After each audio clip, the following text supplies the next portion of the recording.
everybody, my name is Julissa Culebro, and today I'll be talking about the San Francisco drug smuggling tunnels and how it affects the United States. So as we all know, in the past decade, overdoses have skyrocketed to billions of overdoses and deaths. Today, I will be talking about how overdoses have impacted the United States. I will also be talking about drug smuggling tunnels and how they have expanded more people in cartels to move drugs place to place. So let's get started. On March 26, 2022, the police had discovered a tunnel. They had discovered this tunnel in San Francisco going all the way to San Diego. It was identified to be 6 football fields in length and 6 stories down to the ground. It led millions, as we all know, or we don't even know how much drugs had been transported from this transport of tunnels. They weren't originally just looking for this tunnel. They were looking at specific suspicious warehouses that millions of people were bringing random boxes in and coming out with nothing on them. So,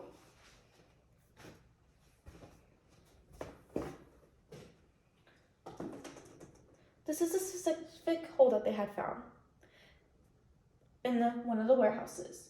Some people had been charged with drug smuggling of a mysterious outlook. As we all know, more than 129 drug smuggling tunnels have been discovered since in the 1990s. But this one is identified to be the most biggest and the most dangerous that the policemen have ever found. They had found 75 kilograms of methamphetamine, 30 kilograms of cocaine, and 150 grams of marijuana. They had also found billions of dollars just sitting in the tunnel. This tunnel was almost built like a railroad. It had different seats for you to sit on and even led you to a certain direction on the rail to go left or right. And it left officers really concerned. So as we all know, the port of entry, entering Mexico, going from Mexico and to the United States back, 14 million vehicles and 23 million passengers cross this border yearly. About 90% of drug smuggling happens within these tunnels, in this port of entry. 90% is mostly caught, but what about the other 10? Most of the other 10 people know the other people that are working for the cartel and helping them out, or the other 10 is that the cartel men or the dangerous people sending drugs from place to place are getting away with it or just hiding it really well. So yeah. But let's get started. Let's talk about how this can affect the United States. The United States children. Children are our biggest supporters, and children are the futures of our world. Every parent is responsible to take care of their children, and this is their biggest job they have to do. They have to be successful for their children. They have to feed and provide for their children. But as of recently,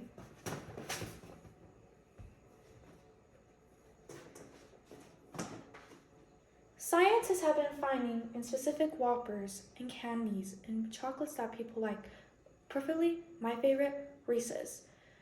Specifically in this Whoppers package, they had found fentanyl packages that you normally see at the store going across the border to transport them, which this could lead to be very deadly. This could affect our children.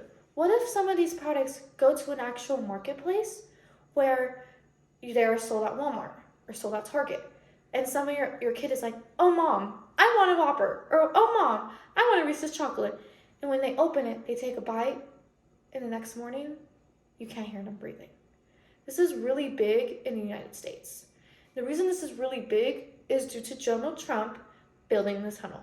Donald Trump, while he was in office, believed that building this tunnel would stop drug smuggling tunnels. It would stop transporting drugs and make it harder for people to transport drugs from one to another, and even bringing money. But this made cartels think more out of the box. They work like a business, and they work hard at what they do. So one of the things that they do is go on jet skis and go on boats from Mexico, even all the way to San Francisco, to take their drugs place to place. And specifically, how do they even get caught? Well, the thing is, not a lot of people get caught because people that are looking at the ocean, or looking at people that live on the ocean, they believe that it is harder for them to realize who is an actual Mexican that actually is from Mexico or is just in the United States. This is really hard because there are people, as of now, since the recession, that people that have been living on boats. And it's going to be really difficult to find who is transporting drugs from one another because there are billions of people using jet skis or billions of people using boats just to travel around and go place to place or even just enjoy a lake day. Another thing that cartels have found is that drones. Drones have been a very big impact in the past couple years, especially during COVID. Drones have the ability to go a certain altitude, certain length, and have even certain sizes. Some drones allow you to use your phone to control the manual inspections that the drone needs, or some even just have little controllers. All depending on how smart, or even if your drone has a camera, will determine how far it goes or how high it goes. Cartels have been finding different places in different areas on where to expand this, and this is what they do. They will send 5 to 10 pounds of any type of drug on a drone because you can't most likely track drones, and this makes the policemen very difficult to find them because if your device is on the phone or if it's just like a remote controller, how are they going to be able to find you? They won't be able to find you because you don't know how far they are. You don't know how fast the latitude is, how much mileage the drone is going, and lastly, how long it's been traveling. This makes it easier because they will go up and up and up, go a couple miles, and go down and down and down to their next location. As we all know, fentanyl has been a big deal. A study from a month ago from St. Louis, 5 people had died due to drug overdose. Also in Colorado this past summer, people in my ex-best friend's apartment complex, 7 of those people had been found dead from laced fentanyl. Fentanyl has been in everywhere. But the thing is with fentanyl is it's not supposed to go in your lungs. It's injected in you. This is really bad. People don't have sorrow or emotion to show to you. And there is cruel people in this world.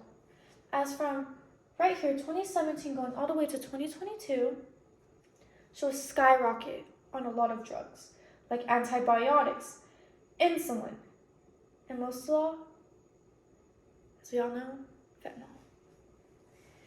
As of currently, right now, 20% of drug overdoses have skyrocketed just in a year due to laced fentanyl. Fentanyl has been in weed, cocaine, meth. This is a big impact in today's world. Now, after you think about this, think about how this is a struggle, how this is impacting our world. Think about the children of our future, how they will be suffering, and how